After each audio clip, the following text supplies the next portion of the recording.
Ya, kita mulai sedikit saja supaya kalian paham.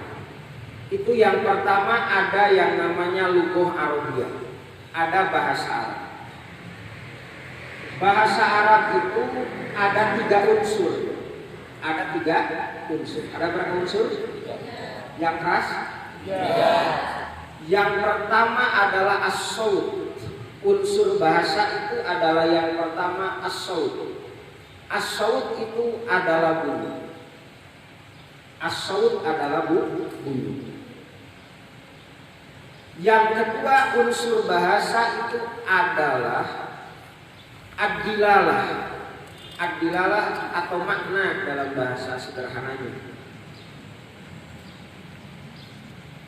Ada bunyi, ada makna. Yang terakhir ada yang disebut dengan qawaid. Ada lahir, ada batin, ada sistem yang mengatur hubungan lahir batin.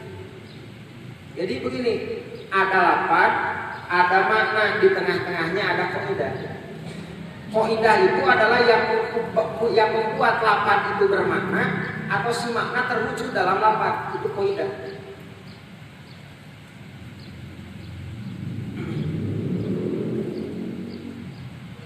Kaidah itu suka disebut dalam bahasa kita namanya gramatika.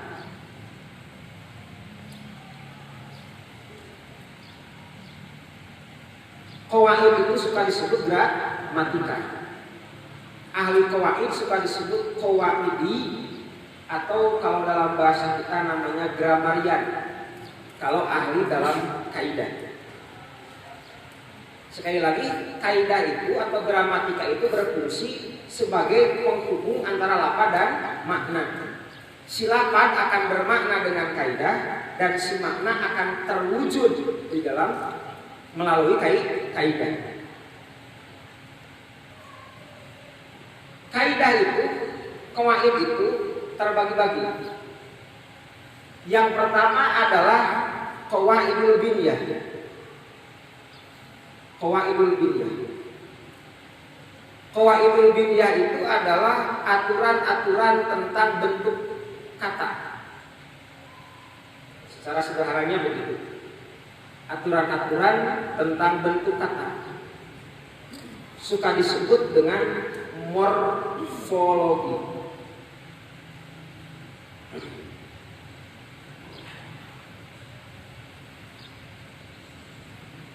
Yang kedua ada yang namanya qawaidut tanzim. Qawaidut tanzim. Aturan-aturan tentang penyusunan kalimat.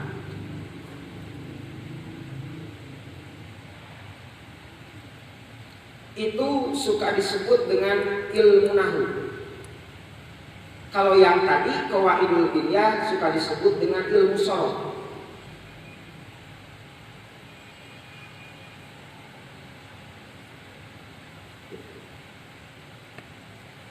Hari ini dalam pembelajaran kaidah modern ada dua cara pengkajian. Pengkajian pertama ada yang membedakan kajian khusus morfologi, kajian khusus sintaksis. Kajian khusus morfologi ada kajian ilmu shoroh secara khusus, ada kajian ilmu nahwu secara khusus. Tapi hari ini pula mulai dikembangkan pola dan bahkan memang sesungguhnya namanya penggabungan kajian antara morfologi dan sintaksis. Lahirlah yang namanya pengkajian namanya morfosintaksis. Yang kalau dalam bahasa Arabnya itu qawaidul lughah. Kalau ada mata pelajaran qawaidul lughah, di dalamnya ada bagian shoroh, ada bagian nahwu. Disatukan itu kalau dalam bahasa kitanya qawaidul lughah itu adalah morfosintaksis. Tapi kalau dibedakan ada teori nadhariyatul, ada furu, ada misalkan ilmu shoroh dan ilmu nahwu saja, itu namanya adalah morfologi dan sintaksis. Sintaksis itu arti secara sederhananya al-wad'u, penempatan. Al-wadu penempatan. Sementara nahu itu sendiri, nahu itu secara bahasa artinya pola. Nahu itu maknanya adalah pola. Yang menariknya begini, waktu itu ketika di zaman Sayyidina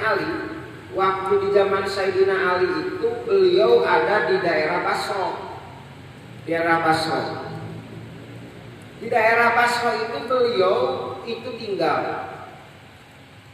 Pada waktu itu karena memang wilayah pusat pemerintahan perdagangan dan memang banyak lalu lintas hubungan sosial dari beragam wilayah etnis, maka terjadi satu hal yang namanya lahnun. Lahnun itu kerancuan berbicara, kelancuan. Pada waktu itu akhirnya Sayyidina Ali memanggil Abu Aswad Ad-Du'ali untuk menyusun aturan-aturan bahasa Arab. Pada waktu itu beliau mengatakan udhu hadan nahwa, buatlah seperti pola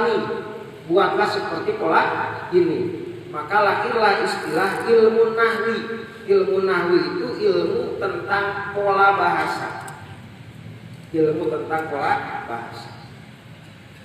Secara sederhana yang dilakukan itu pokoknya adalah tujuannya adalah kalam. Maka kenapa di nahwu materi pertamanya kalam?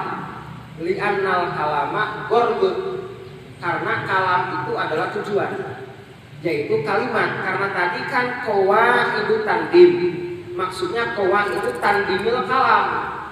Aturan-aturan menyusun kalam, aturan-aturan menyusun kalimat. Di dalam bahasa Arab kalam tidak akan terwujud tanpa ada wasilah.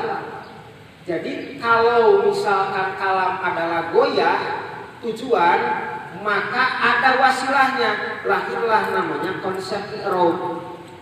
I'rab itu kenapa diadakan sesudah kalam? Karena i'rab adalah sarana untuk mencapai kalam. Dorob, Jen, Khalid, siapa yang memukul?